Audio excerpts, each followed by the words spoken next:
Marlon Styles. I am so happy to have you today. I woke up excited knowing I was going to talk to you. Over the last couple of years, you've become a great friend and you always bring energy, passion, and lots of fun. Always, always. Glad to have you here. I want you to share a little bit about yourself. I want to do a quick introduction and then I want to hear from you some of the experiences that have shaped you. But first, let people know you are the superintendent of Middletown Public Schools. You've served as a math teacher, principal, executive director, and doing a lot of good things for the community. So share a little bit about what experiences have led up to where you are now as the leader and educator that you are. Yeah, sure. First of all, thanks for having me, Katie. Excited to be here. If you know anything about me, I love to have a good time. Super hyper, super energetic. Don't sleep much, but just enjoy investing in other people and being around other people who share the same passions as I do, and that's just serving others, right? So a little bit about me, if you don't know me, talked way too much when I was little. Enjoyed athletics, being a hyper kid. It just allowed me to just get some of that strong energy out. And I'm paying for that right now with my son, who is the exact same way, Katie, super hyper. But I was raised to work hard, raised to do right by other people, raised to believe in what you stand for and stand for what you believe in. And always focus on serving other people, as I said before. So in school, I was an okay student. If that's okay, we might want to edit that out, but I was an okay student, right? That's the important stuff. What does it mean? That's the important. Okay student, right? Like that's what shapes you. Yeah, but I was blessed, right? I was blessed to have some educators, and if I name it, if you don't mind, like Todd Bowling, ninth grade health teacher, Miss McGuire, algebra 2 teacher in high school. As well as Miss Stockmeyer. She was tall in elementary, but I was little. But I was blessed to have teachers who really just took their time to understand me, allowed me to be myself, but more importantly, just gave me some environments that allowed me to just thrive. I had a couple coaches that really pushed me to really find my passion. I was working with other people and being in a leadership role. I won't tell you if I was athletic or not. Way different conversation. The answer was no. But I had opportunities in life. And being a young Black male, I had people that took their time to really sit with me and talk to me about what I needed to do in life. And that was invest in other people and give other people opportunities. You mentioned before some of the roles I've had as a Black male educator. I started out as a classroom teacher. And yes, we need more Black male classroom teachers. If I could do anything to inspire that, I would love to be able to do that. But started out as a math grade teacher in a middle school. It fit me perfect, Katie, right? I was with other hyper people trying to find themselves in life, and I was doing the exact same thing. So I really enjoyed myself as a math teacher. But I was pushed to be a content expert by a Black female principal named Bev Hood. She really challenged me to be the professional that I needed to be in the profession. So I've really taken her challenge to heart all these years to make sure I'm doing the right thing, really trying to contribute at all levels to the people that I serve. So yeah, definitely excited to be here. Held several roles. The one I'm most proud of is what I'm sitting right now, Katie, 5 years as the rookie proud superintendent here in Middletown City School District. Love all things #Midi Rising and just having a blast working with people throughout the district community to celebrate our kids. Excited to be here. Thanks for being here. There's so many things I want to dig into, but you mentioned a few times having Black educators who poured into you or who really took notice in you as a student. And you have done a lot to really recruit more educators of color. I would love for you to talk a little bit about that and why it matters specifically in your community. Yeah, I mean, you talk about people who look like you, right? If I can show my skin color. Yeah. People have the same texture hair as I do, but more importantly, people who really share the same dreams as you. And I was lucky and blessed to have people who look and feel like me tell me that I'm needed in the profession. So as our district is really concerned, we've really tried to take hold of not just trying to diversify our staff. We've gotten caught in that matrix sometimes, right? We want to diversify our staff to get a certain percent diverse. Trying to be more like Baron Davis and Richland too, and be very specific about the target they're really searching for outcome wise, and that is more Black males in our classrooms. So Really excited about the work we've done. We really redefined our hiring practices. Credit to Deb Hauser and Key Edwards for doing that. But more importantly, our community has really embraced the need to have more educators who look like our students, who come from the backgrounds of our students, and most importantly, being in an urban environment, are urban-minded educators. We're very specific in our recruitment and hiring practices that you must be urban-minded to be considered for the position. And if anybody is like me on their desk, you got piles of paper, right? Yeah. We're not looking for the best resume or the best piece of paper. We're looking for the best urban-minded educator for the role. So in our system, we've got some screeners, some specific questions that are more urban-minded. We are asking for video resumes from folks that are asking urban-minded type questions to give us a feel for some of those passionate areas they bring to the table. We are getting ready to introduce here in this, you can tell my mind's at, in June. We're not getting to December. We just started summertime, Katie. We're going to introduce a new campaign in our district to hire 25 Black male classroom teachers in the next 5 hiring seasons to increase the exposure of our youth in our community and our school district around Black male role models and educators specifically. So we're pumped to introduce that. We're calling them the Admiral Group, right? And one day we can break that down. We're excited to announce that to our community and give our kids exposure to it. Awesome. And tell us a little bit, for those who don't know Middletown, I've been blessed to be able to visit many times, but can you tell us a little bit about the Middletown schools and community? Sure thing. Middletown is a proud urban district. We're about 6,200 students strong, middies, big and little, from K-12, very high poverty environment. We are 100% free reduced lunch rate. But most people want to talk about demographics, want to talk about what middies are right behind me. We've got a thriving culture, both internally and externally, where middies from all across the city and community come together to lift one another up, take pride in being middie, but also contribute to the culture on an ongoing basis. And Katie, you've had an opportunity several times to sit in front of our staff. You could just feel the passion and love that they have for our kids, and it's starting to showcase inside the classrooms as far as not just the experiences they get, but you can see that our staff is becoming more student-centered in their work and really honing in on making sure the kids get what they need at all times. Can't compliment our staff enough about how proud I am of them for investing in our culture and really bringing Middie Rising to life for the sake of our kids. I definitely can second that. It has been amazing. And like you said, talking to the principals, the central office staff, the kids, the teachers, people just love being part of this community. And it shows, and the things that you've done to really celebrate students and their growth, but also the educators as well. And you said you've been in Middletown for 5 years, and I was reading some articles. You came in as a young superintendent, one of the youngest, way back when, 5 years ago. Talk to us about some of the first steps you took to build this culture, because 5 years later, it's strong and thriving and people want to be part of this community, but that doesn't happen by chance. What are some of the things you did initially to lay that foundation? Yeah, find the positive right off the bat. Didn't really want to hear where things were or what had happened before. We wanted to right off the bat go ahead and put our own game plan or playbook together and just put it into play right off the bat. So we focused on positive, and we really took time to articulate to the staff at that moment that this is about us. It's not about me as this guy that showed up in this brand new white shirt with a purple tie on trying to fit in. This was about people, and about people feeling empowered to contribute and be part of a culture, and to invest in that culture on an ongoing basis. We talk all the time about, regardless of title or position, that it is our duty and our obligation to contribute to the culture inside this district. So one of the first things we did at convocations, we lit it up. You're talking about what? About 500, 600 people shoved in one common space, new superintendent. I put a slide up on the screen, and they thought that we were going to go through a PowerPoint presentation. We shut convocation down. We put out our cell phones, Katie, and we started taking selfies.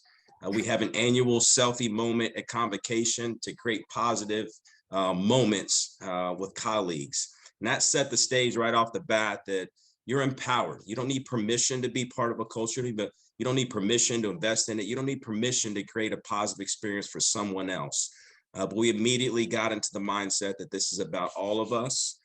We've defined MIDI Rising and give people the space to create their own definition of that. But most importantly, to make sure that that same energy that we started with, no matter your role or your position, that you maintain that energy, that passion, that excitement for being part of the district and serving our stakeholders on an ongoing basis. So I don't know if that is research-based, taking selfie moments, right? But the essence of it is people, right? And to make sure that you value creating spaces where people feel part of being at the table at all times is really a strategy that my team and I adopted right off the bat. Yeah, and you use hashtag MIDI Rising all over the place, right? Like you're sharing, but so are the principals and so are the teachers. Yeah, we've really enjoyed telling our story, right? I don't know what the story was before we all showed up here, but the people who are here, we like to tell our story. There's so many great things happening in K-12 public education. It's probably not enough time to really talk about it, but we take pride in capturing those positive MIDI Rising moments and showcasing those for our school community, our parents, our school leaders, our community leaders, our faith-based organizations, our city council, our chambermen, all those folks, they want to know what's going on. So we tell our story, we celebrate those student-centered moments, we capture those, we talk about them frequently. Nothing feels better in K-12 education than bragging about a positive student experience. And it only takes a couple moments to capture it, right, and a few more moments to tell about it. And then you create some of those exciting moments where you got social capital in the community where people really pumped up about what's happening in the schools and they want to be part of it. That it's so true. And the way you say it, Matt, makes it sound so simple, but so many people get so bogged down with, I just am busy, I can't take the time to do it. It feels extra. And when I'm hearing you saying it's not extra, it's foundational, right? These are the ways that we connect people and get people excited about the work. And I remember one of the first times that I was in your schools, I was downstairs in a kindergarten building or a kindergarten classroom, and we were talking, there was great things happening. And they were sharing. By the time I got upstairs to fifth grade, the fifth grade teacher had seen what the kindergarten teacher was doing already because they had posted it on social media and they were sharing the excitement of the kids. Yeah, it's culture, right? Right. It's culture. Internally and externally, that storytelling, it's exciting to be part of that. Yeah. More importantly, feel empowered to storytell. We get caught up sometimes. I remember my first year as we got MIDI Rising up and running, a colleague in my network reached out and said, hey, what rules do you have? Well, you already know where I'm going, so I'm gonna skip the rest of the story. No, I will tell it. I want to hear it. We don't have any rules, right? The only rule is you capture something positive, make it about the culture, the district, and more importantly, the kids, and tell the story and be part of it. That is the number one and only rule that we have. Outside of that, there's no policy or a book that we have to celebrate the positive culture and how you're contributing to it. Yeah, I love that so much. Like, you know, I'm a fan of bright spots, celebrating the good, you know, the good gets better. But I think what you just highlighted, not having the rules, not having all of these regulations put in place, and really trusting people. To me, what I hear you say is you trust people to do great things for kids. You trust them to meet their needs, and you trust them to be able to tell that story in a way that amplifies that good, rather than putting all these rules and regulations on people that keep them back from doing the things that matter most. Yeah, the trust is absolutely critical, but then also the modeling and coming alongside. Yeah. Right. Again, you heard me say title or position before, it doesn't matter, but if you're feeling empowered or being asked to contribute to the culture, I have to do the exact same thing.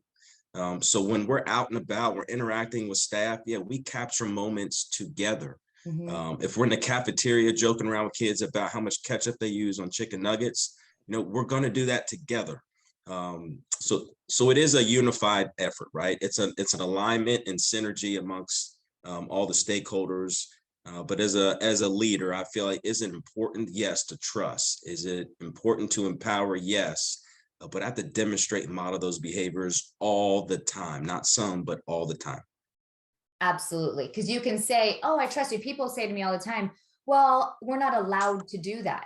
And it might not even be explicit, but that's their idea or understanding that they can't do something different. One, because it's not modeled. But then the other part you said is you told people don't ask for permission to do something that's right for kids. We all have ownership in the culture. And so often I see that people are afraid to do things that they know, even though they know it's right, they have an idea that it will be better. They're afraid because they might get in trouble. And those fears don't come from nowhere, right? I think that if people are afraid in your system, you have to really look at what you're modeling, what you're expecting, and how you're supporting people. Yeah, discussion tables, decision-making tables, who's invited to the table, but then also who's encouraged to be part of the decision-making and discussion conversations. We can get caught up in the moment and make it about certain people and titles, but if that culture truly is thriving, we try to define this thing right behind me, hashtag Midi Rising, those tables and spaces are created for people. And the dialogue is powerful when a lot of voices are at the table to go through that conversation. Well, speaking of who you're bringing to the table, we've had a lot of conversations and you have done a lot in the school system, but you've also worked with the community, with other organizations. Can you talk a little bit about what your vision is and how you're working with the larger Middletown City to really support your students and create more access and opportunities? Yeah, fun conversation right now. So I get really excited about this, first of all. So our Passport to Tomorrow, we try to reimagine this whole idea of a portrait of a graduate. We try to really hold on to this whole notion sweeping the country right now about skills-based education, right? Skills is the new currency. We have a series of skill sets we've identified in collaboration with a lot of different stakeholders, chamber stakeholders, so on and so forth. But we are pursuing 100 ready now endorsements for our Passport to Tomorrow. You can tell them I got my fingers crossed for good luck. Our desire is over the next 5 years to have 100 endorsements. What does an endorsement mean? An endorsement means that we're asking our partners for human capital, not cash, but human capital to collaborate with our practitioners to bring more of those skills-based career experiences into our school buildings.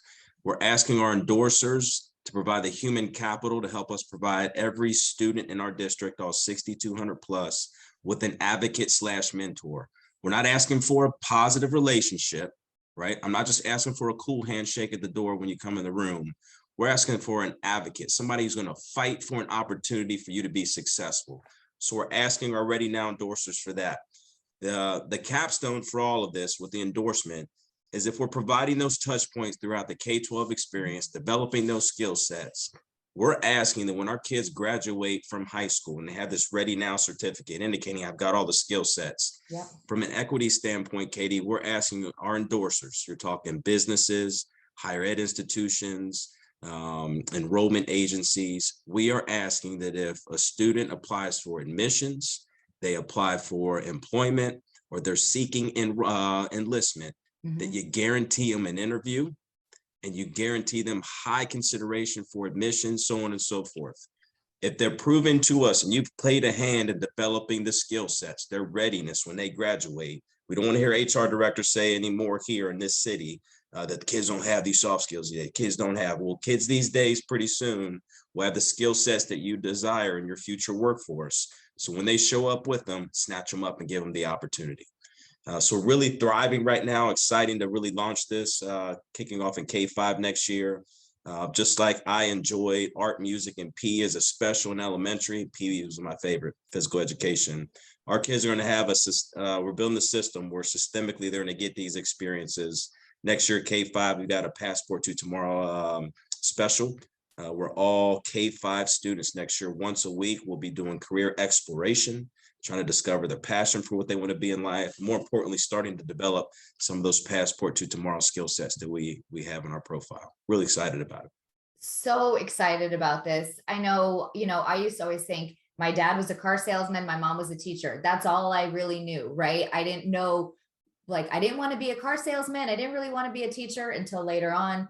And not knowing what other jobs were available, what connected to me as an individual. That early exploration, I think, is so powerful. Not putting kids on a path. A lot of people get scared. You can't do career development in elementary school because they think you're going to just trap kids. Can you talk a little bit about what that looks like? What does it mean that they explore their passions and they're exploring careers at an early age? Yeah, vocabulary is important, right? So early exploration, free from the accountability expectations that if you say you want to be the president of the United States, you better be that when you grow up. Right. So we want early exploration, allow our little bitty middies for their creative juices to just run wild. On Tuesday, be a firefighter. On Thursday, be an engineer. On Wednesday of the following week, right? Be creative and let the juice flow about what you want to be when you grow up. Systemically, we want to create an environment that at any point throughout your K-12 experience, you find and discover yourself. That passion ignites. We want you to be able to do some specialization on your own terms. Mm-hmm. First of all, you don't have to qualify, right? You don't have to score you don't have to qualify to get an experience to specialize in a particular career cluster. If you're interested in it and you have a passion for it, then go dabble in that career cluster, no matter what grade that you're in. If you fall in love with it and you want to be a superintendent when you grow up, then let's create some programmatic experiences where you can continue that trajectory. But if you're in a 9th grade and you find out, I thought I wanted to be a superintendent, but I really want to be an author, then the system should not punish you and require you to stay in that path. Right? No pass. We want to give you the freedom to go in and out of career clusters based on your own individual interests at that particular moment. So early exploration, opportunities for specialization as you go through the system, more importantly, developing those skill sets through those career experiences and those courses that'll let you figure out what you want to be when you grow up. Yeah, I love the experience piece too, because I've seen a lot of students, once they do have the opportunities to go and do internships or work-based learning and understand those different opportunities, it's not about, oh, now I've cemented, I want to do this. Sometimes it's, I don't want to be in the healthcare field. I realized that isn't for me. Although I thought it sounded cool on paper or it looked good on TV, now I'm actually in the hospital and I don't want to do that. So being able to provide those opportunities to experience the world of work, but then also, like you said, change your mind is really powerful. Then they're not locked in college or after high school to something that actually doesn't suit who they are. Very true. Very true. We were just at Atrium Medical Center, a local hospital. We had 15 of our leaders touring that facility the other day. We met a number of their department leaders and we heard their stories. I started out as a cashier in the cafeteria. I am now a registered nurse. So I think it's important for us to understand that just because I am a manufacturing company on the exterior, there are opportunities to get into logistics, to IT internally inside the program. So those experiences and those career exposure opportunities for kids is absolutely critical. We're really trying to find ways to creatively build those things systemically inside the district. I love that. And I know the last time I was there, I've been a couple times, as I mentioned, the last time I was there, we were talking about, we're highlighting the challenge-based learning initiative. So in addition to these work-based learning, there's also an emphasis on more authentic, meaningful projects. And it really just warmed my heart. There's first graders who were getting up and giving a presentation. They were talking about the culture. We had second graders or third graders who were teaching us about habitat, fifth graders engaged in this, the Humane Society project. But aside from the actual projects, what I thought was so cool were the teachers were on the side, right? The teachers were not the ones telling us about the project, walking us through the steps. The students were front and center, and they were the ones telling us about the project, where the teachers stood to the side, beaming with pride, right? Principal over here, because they were so proud of where their students are. And too often, I love this no matter what, because all kids need those and deserve those experiences. But you talked about the demographics of Middletown.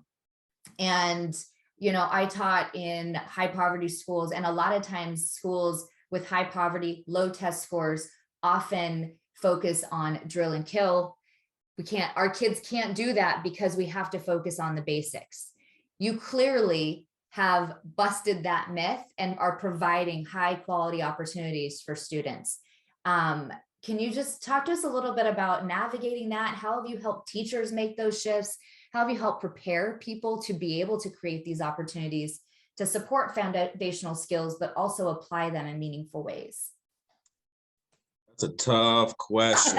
I don't know if we got enough time to dig into that, but I'm going to try to touch on a few things that first come to my mind. It's a good reflection question as well. I think it all starts with culture. Our culture, we're not afraid of a new approach. We're not afraid of an environment that will work for our kids. So our staff, I want to give them credit in this initial reflection. Our staff has welcomed the opportunity to get their hands on new approaches, new technologies that really work for our students and give them an opportunity to access the learning at a greater capacity. Credit to our staff. They have not been afraid to get out of the sandbox and just go on the entire playground and enjoy all the opportunities they have to engage students in learning. Whether that is staff at Creekview Elementary, really putting together a CBL experience for students where they interview leaders from all across the community, whether that is our Algebra 1 teachers at Middletown High School who are toying with prisms of reality and immersive technology. I give other different examples. Credit to the staff about being willing to take on some of those new approaches. I do want to share, I think, one of the difference makers for us in our district, and I am not taking credit, take me out of this conversation. Our building and district leaders, they are go-getters. They model, they do their research, they focus and listen to what the kids need, and they advocate for it here at central office. And that is critical, right? As we talk about this two-way dynamic amongst our school system, especially in leadership, it's important that we get pushed from our building level, but it's also important that we're able to push here from central office. So I don't know if that's top down or bottom up or a combination of both. I just think it's a very unique two-way dynamic where the voices of both individuals really align and synergize together. Last but not least, what I'll share is that we've started to try to take a greater degree of pride in having our kids at the table with us to talk. We have had conversation with our students about what type of courses are you looking for X, Y, and Z. Sit back and listen, and the next thing you discover is we're eliminating one of our current fine arts classes, and the students now want a virtual reality class where they can help elementary teachers expose students to virtual reality in the worlds that they create.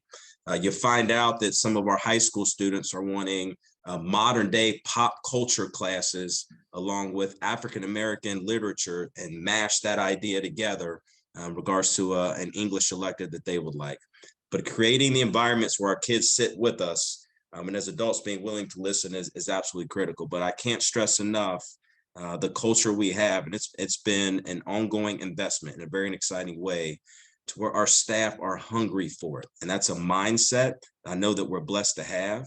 I really hope and pray that that continues moving into the future because our kids are really starting to really thrive and get some experiences that we previously didn't have before.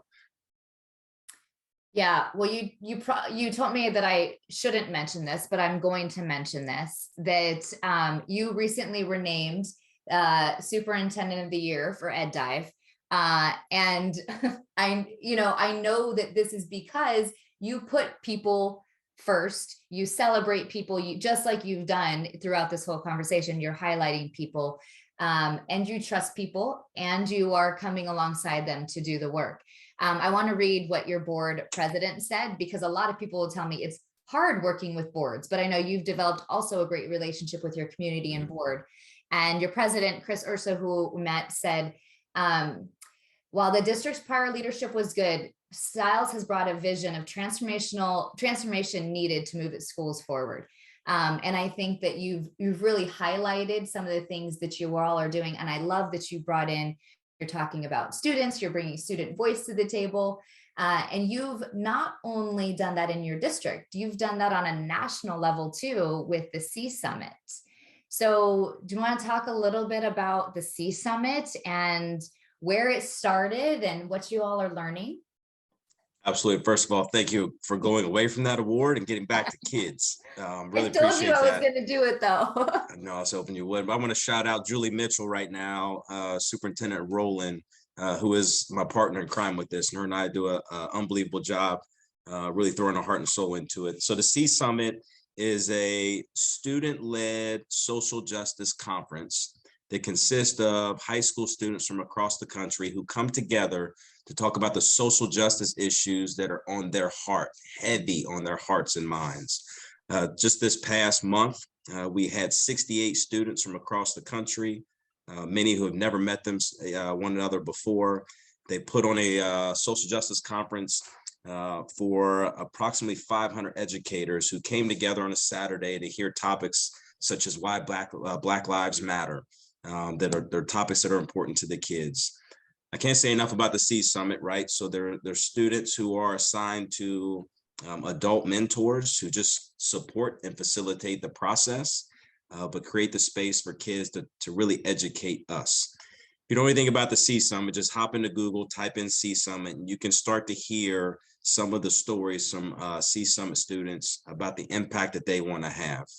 The most exciting thing about the C Summit is in K-12 education, we're hearing nonstop diversity, equity, and inclusion initiatives inside of our school systems across this country. I'm not going to get on the other soapbox right now, but we know that we need diversity, equity, and inclusion transformation in schools across the country.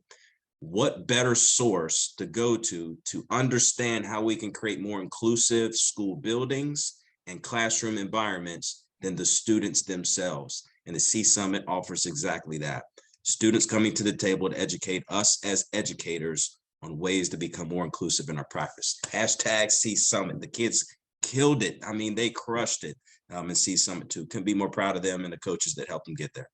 Yeah, thank you for doing that work, for amplifying student voice. And I want to, highlight what you said, that if we are going to create more diverse, equitable, and inclusive communities, not valuing and honor and listening to student voice and using that to inform what we do, we are missing such a huge part of the whole purpose. And if students don't feel seen, all these initiatives, sometimes it's like, we put in a program, we're going through the workbook, but it doesn't actually connect to students or connect to what they need. We are totally missing the point. Love it. Love it. Not going to add anything to it. You just nailed it. We're going to turn the podcast around. Great response, Katie. You nailed it. Thanks, Marlon. That's why you're Superintendent of the Year. So, okay, I want to finish. I have a few, one more question, and then I have a few rapid fire questions. So my last question is just around, what are some more of the bright spots that you want to highlight around Middletown schools? What are some things that we should be thinking about, or ideas that you want to inspire other people around the country to think about what's possible in their own communities? I'll pick three real fast. I'll try to limit it to three if that's okay for the sake of time. Number one, we recently experienced some principal turnover. Many people get anxious about principal turnover. We have been celebrating that. We've had a total of 4 principals promoted to central office positions, 3 internally, 1 to another district. I talk all the time about how critical leadership is. And as a superintendent and a central office executive team, we have taken a lot of pride in trying our best to invest and develop our building leaders for obvious reasons. So I want to celebrate, first of all, just the investment, more importantly, how our building leaders have soaked up that investment for their own professional growth. So investing in leadership, absolutely critical in K-12 education. We need more leaders, but we need our current leaders to invest in our future leaders now more than ever. Number 2, I'll go back to something we highlighted before. Again, inspiration from Baron Davis at Richland 2 down in South Carolina. The call for more Black educators, Black male educators in the profession, much needed, specifically inside of our classrooms. So as we introduce the idea of the Admiral Squad, or if you look at Richland 2, their Premier 100, really district commitments, not initiatives, but commitments to really have a call for more Black males in the profession. but also set the expectation of the professional that they would need to be in front of our kids. Last but not least, number 3, I would just say is the idea of culture. No matter what the slogan may be, I know one of your good friends, culture eats strategy. I think something like that. I won't paraphrase, but culture, really committing to a thriving, unstoppable culture is what we're trying to build here. And hashtag Midi Rising World, the idea of something unstoppable and consisting of people. Really want to imagine how we can rethink building a culture with people inside of an organization. Just 3 for the sake of thinking out loud. I appreciate that. Great. Something you said that I don't want to let go. Commitments, not initiatives. That is really important. Talk to me a little bit about how, I mean, it makes sense, but talk to me about your thinking there and why you emphasize that. Yeah, short and sweet, right? When I think initiatives, oftentimes there are boxes that come that you need to check, right? If I'm going to do this initiative, I need to get this done to feel like I've effectively implemented and accomplished what I set out to do as far as the initiative. I don't know about you, but when I was raised, if you commit to something, you pour your heart and soul into it. I think it's different when you check boxes versus when you pour your heart and soul into something. I think there's a different degree of passion that you discover when you commit to something versus when you're just trying to check a box. Yeah, you're brilliant, my friend. I have never been a fan of initiatives, but replacing that with commitments just took it to the new level. Thank you. All right. With that, we're going to head to rapid fire. So here's my first question. What is one thing we should stop doing in education? We should stop fearing doing the right thing for kids. When a child says they need something, regardless of what it is they need, I wish we would transition away from being hesitant to explore the possibilities, to embracing the opportunity to think through how we can better serve the children. Love it. Rapid fire. What is one thing we should start doing? I have to give a different answer now, don't I? Well, you kind of just answered it, but if you have a different one. One thing we should start doing, we should start telling our young Black youth, especially our Black males, how needed they are in the profession. Great. What's one thing we should keep doing? Should keep doing? Oh, man. I wish you'd have front loaded me with these questions before. I think we should keep advocating for our children at the local, state, national level. So that as policies, mandates, legislation is being considered and pushed through the table, that it truly is, and I'm going to use your words here, that it is student-centered, not politically based. Yeah, thank you. All right, you always have something new going on. What is one thing that you are focusing on or learning right now? Immersive technology. It is on the board right behind this computer. I'm looking over it right now. We're digging into the potential impact it can have on allowing students to better access learning in a more equitable and accessible way. I am a rookie in this field. We're toying around with a couple of different platforms, but it is on the board right behind you, this idea of the power of immersive technology. Awesome. Can't wait to learn more. And you'll be at ISTE this summer, right? Board member at ISTE? We will be there. Excited to welcome everybody. More importantly, excited to connect with some friends and colleagues and just explore some different strategies and just reconnect and talk about how people are serving kids in their communities. Awesome. All right. What is one thing that many people don't know about you? I can't dance. I have no rhythm. I can't sing. I can't dance. I love music though, Katie. When I get in the car at that red light, I'm jamming. I'm talking volume all the way up. If you get me on the dance floor, it's going to be consequences and repercussions for what you have to see. Not good. Not good at all. What's your favorite quote or saying? Favorite quote or saying? Denzel Washington, without consistent or discipline, I'm going to forget this, but I'm going to jack this up. I apologize, Denzel. But something to the nature of without discipline, you'll never start. Without consistency, you'll never finish. Something to that nature. Love it. It's great. What's one thing you're grateful for? Mom and dad. I'm blessed to have parents who wrap their arms around me. As a father and as a husband right now, I hope I'm doing the same thing for my children. No, you are. Last but not least, what is your hope for the future of education? Oof. Um, my hope is that we stop paying attention to the achievement gap and really start really honing our attention on this idea of the belief gap. Kids these days are capable of much more. If we can believe in them at a greater capacity, I think the whole spectrum of what they're capable of will completely change. No more belief gaps. So beautiful. Marlon, thank you. I appreciate you. So grateful for your energy, enthusiasm, and nuggets of wisdom that I got today. Happy to spend the time with you. Yep, had a blast. Thanks for having us. Go Thank Padres. you. Thank you.